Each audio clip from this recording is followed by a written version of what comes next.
Welcome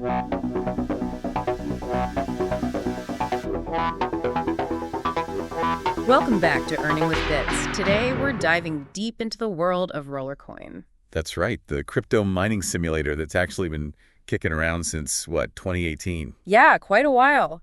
And for this deep dive, you shared some really interesting sources. We've got YouTube videos from Inspector Mindblow, Ample Crypto, Scam Watchdog Online. And those Trustpilot reviews for Rollercoin, too. Yeah, A real mix. definitely. So our mission today is really to unpack all the buzz, especially around those increasing withdrawal limits. Are they, becoming a bit scammy? Exactly. That's the big question, isn't it? And also, what's the real return on investment looking like for players like you right now? Is it worth the time or potentially the money? Right. We'll look at experiences from heavy investors to free players, try and piece it all together. Get a clearer picture of where Rollercoin stands, especially on those limits and the risk factor. Okay, let's get into it. So Inspector Mindblow kicks off by highlighting Rollercoin's age 2018.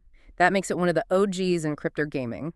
It really does. I mean, surviving multiple bear markets, that suggests, or at least some level of resilience or a model that worked for a while. And the game itself is about building that virtual mining room, right? Getting miners. Yep, you get miners with RLT tokens. That's their in-game currency.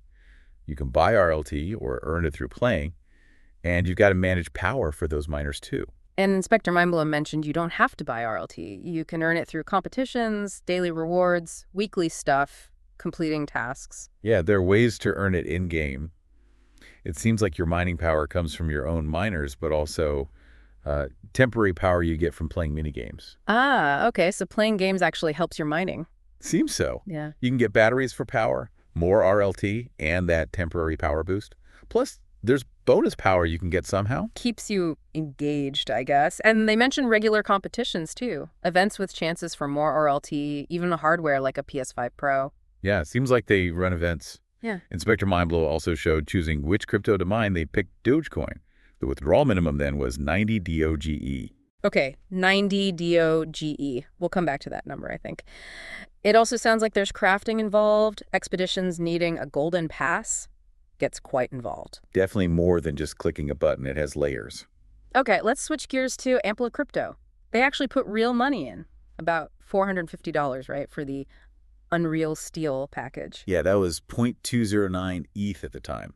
He got them 32 Steel Titan miners, plus parts for upgrades, a significant investment. And those Unreal miners are pretty powerful. Supposedly, yeah. 130 petahash per second and a 60% bonus power. That's a big jump.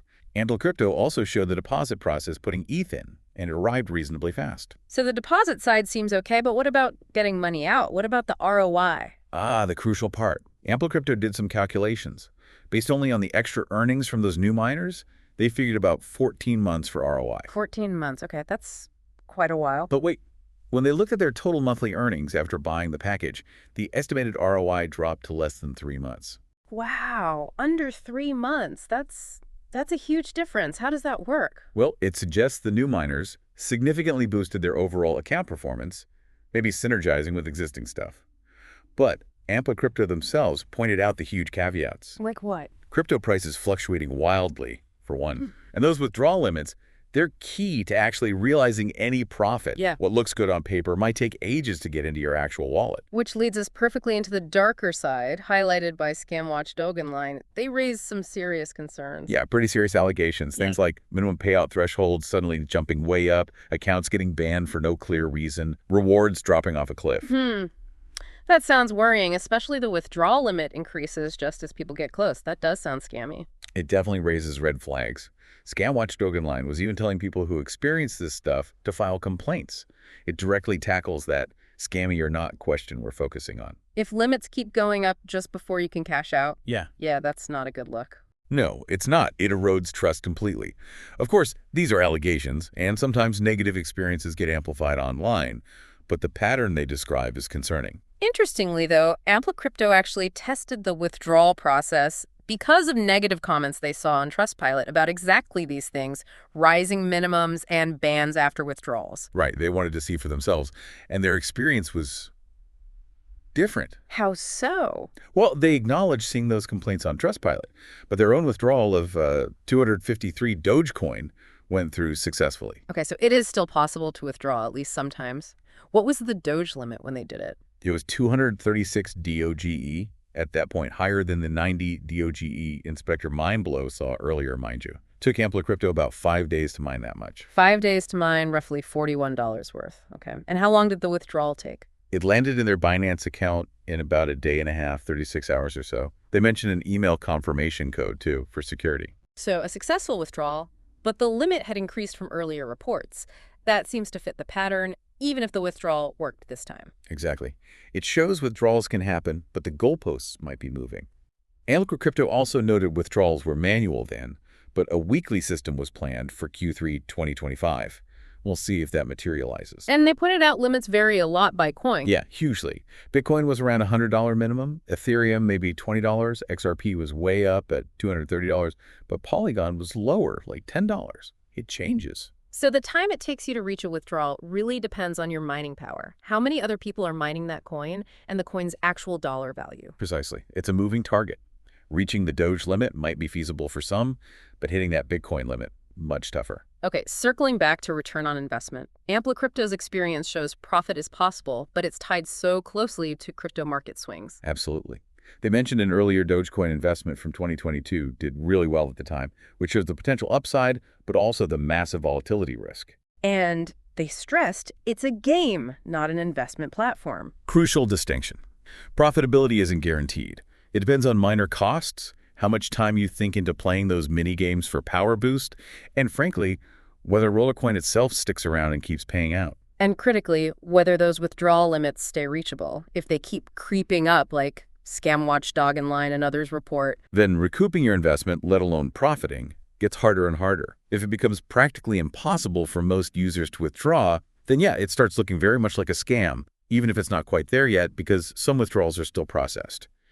The trend is worrying. Let's look at the Trustpilot reviews for a wider view. A 4.2-star rating overall from over 3,000 reviews. That's, okay, not terrible, not amazing. Right, it's mixed. You see positives, people enjoying the game, saying they have earned crypto, some even praising customer service. But the negative? They echo the same concerns.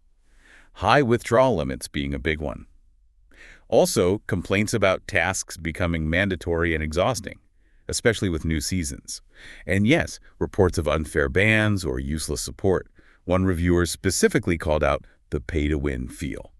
So, similar themes to what the YouTubers found. Does Rollercoin respond to these? They do seem to respond actively on Trustpilot, addressing concerns, often repeating the line that it's a simulator game, not an investment. Which is fair enough, but doesn't really solve the problem if people feel the withdrawal limits are becoming unreachable, right? Exactly. Engaging is good, but it doesn't negate the core issue users are raising about accessibility of earnings. Yes, withdrawals are happening, so calling it an outright scam right now might be premature, but... Yes, withdrawals are happening, so calling it an outright scam right now might be premature. But the trend of increasing withdrawal limits is a major concern.